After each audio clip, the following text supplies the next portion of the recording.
If I woke up tomorrow, 2 stone overweight, what 5 steps would I take to burn belly fat ASAP? In this video, I'm going to share with you the only 5 things you need to burn belly fat for good. Not the stuff you've heard a million times before that clearly doesn't work. Because if it did work, we wouldn't still be sat here watching videos about burning belly fat, would we? This approach is both the fastest way to get rid of the jelly belly, as well as the most sustainable.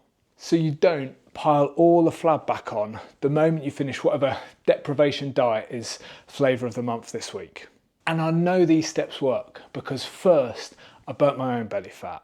Then all these guys burnt their belly fat too. And now I'm giving you the tools to burn your own belly fat. But look, if you want to skip the foreplay and get my See Your Dick Again diet plan all for yourself, hit the link below and chuck your details in. I'll send you everything you need to be able to apply this plan to your own life. Otherwise, I'm Ian Dowie, the online personal trainer, not the old palace manager, and I want you to picture this. Imagine a world where you don't have to have your whole personality become about fitness just to fit back into your favourite jeans. So let's get all this fitness stuff boxed off as efficiently as possible with the limited time you have so you can get back on with the more important bits of life without constantly sweating through your t-shirts.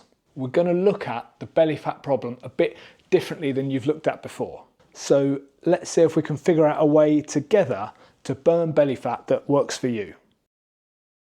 When I was heavier, my belly fat burning attempts always went something like this. I'd catch a glimpse of myself in the mirror and think, oh my God, is that really what I look like? I've got to do something about this fucking gut. Next morning, I'd down a litre of black coffee, glance at, but not eat, a slice of toast, and then I'd do my best impression of Forrest Gump in an attempt to literally run away from my big fat belly. Within about 2 days, I'd be hobbling around on shin splints, and I'd be so hangry at work I couldn't think straight. So I'd tell myself, I'm too old, I can't keep up this fitness kick and I might as well quit. Sound familiar? Now, instead of going straight off the deep end, I remember a phrase to apply this belly fat loss system. Slowly, slowly, catchy monkey. Oh, that's shit. Softly, softly, catchy monkey. If you go too hard too soon, like usual, you'll get fed up. And we're going to come back to this point in section 3. But for now, remember this. However long you think it'll take to burn belly fat, double it. This way, you won't put yourself under tons of pressure to burn fat in record time, like I used to. Pressure that isn't helpful. Plus, you get to feel good about yourself when you get it done quicker than you'd predicted. All my fat loss attempts went smoother and faster once I relaxed the time pressure I put on myself, because they didn't feel like a massive and unenjoyable pain in the hole.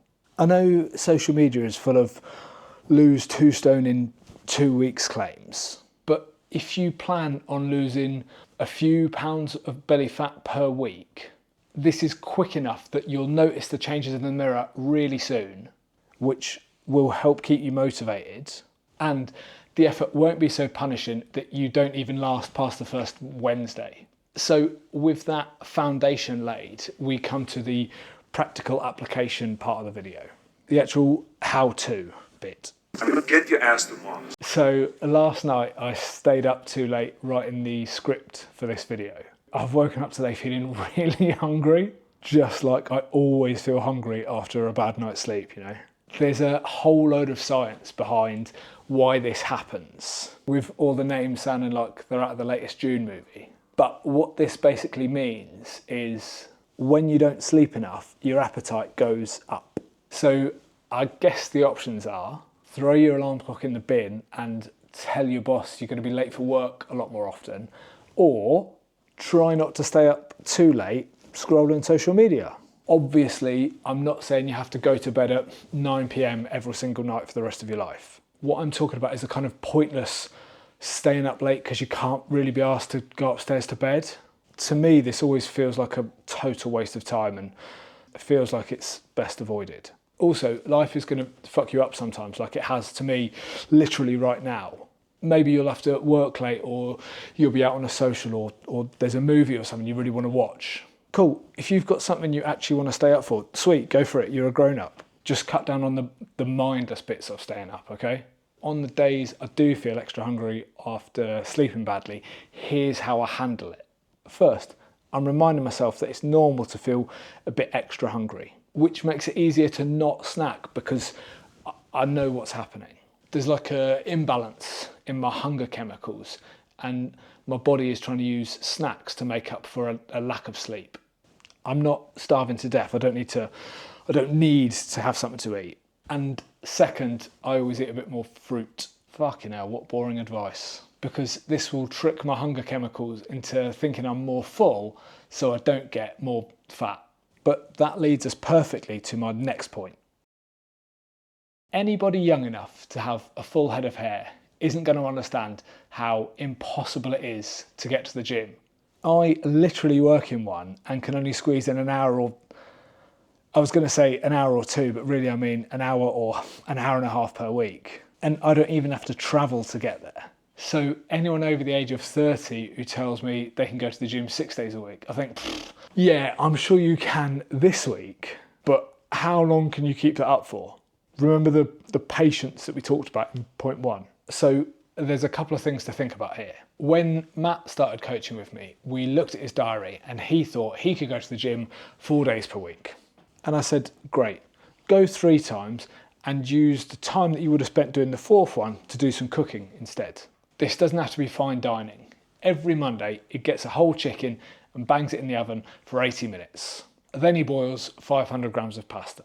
When that's all done, you can split it 7 ways, drizzle over some hot sauce and bang it all in old takeaway containers. So with about 20 minutes of actual effort, you barely need to think about food for the whole rest of the week. And then trying to bolt on exercise around the things that you already do is the smoothest way to make sure you don't accidentally start skipping sessions. Like, it's going to be easier to nip into the gym on your way home from work than to interrupt your weekend to go at lunchtime on a Saturday.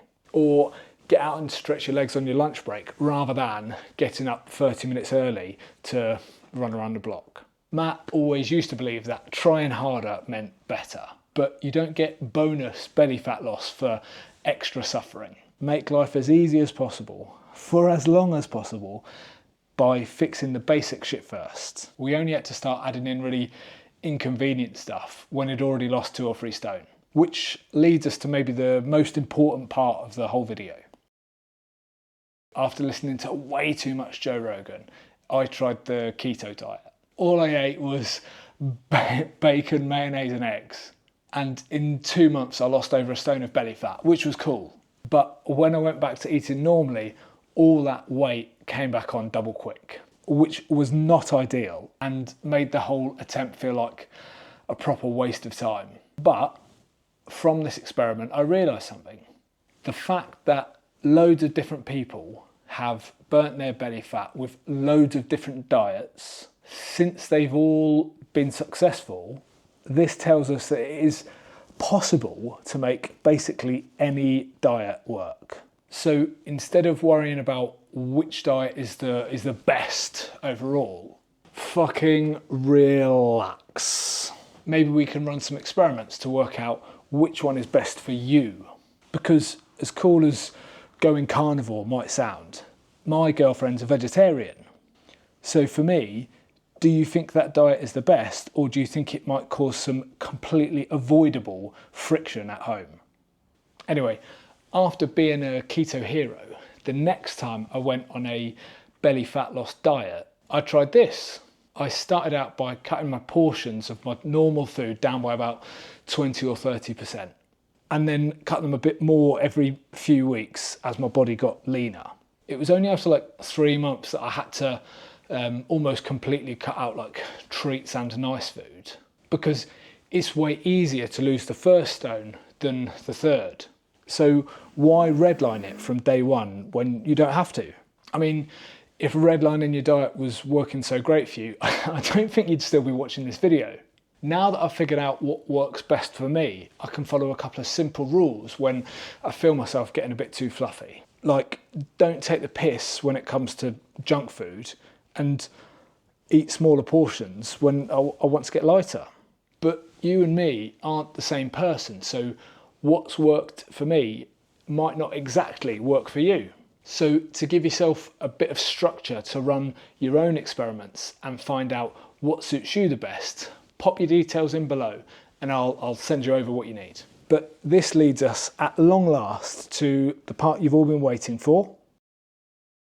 Right, so the first thing to do is go on Gymshark and order yourself 500 quid's worth of new gear so you really look the part. Only joking, whatever old t-shirt you've got lying around is totally fine to go to the gym with.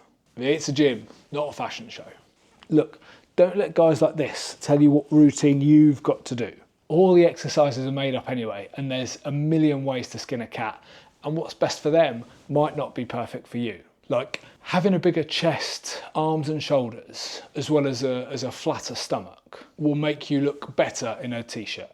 So with Aaron, we focused on working on the bits that people will notice as a priority.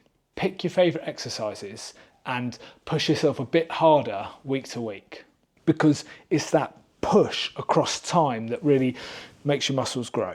Plus, if you can focus on exercising the muscles in your back, you'll carry yourself around taller and with a better posture, which will give you a better silhouette, which will help give you the impression of already maybe burning more belly fat than you actually have just yet, which pays off by giving you the biggest visual change in the shortest possible time.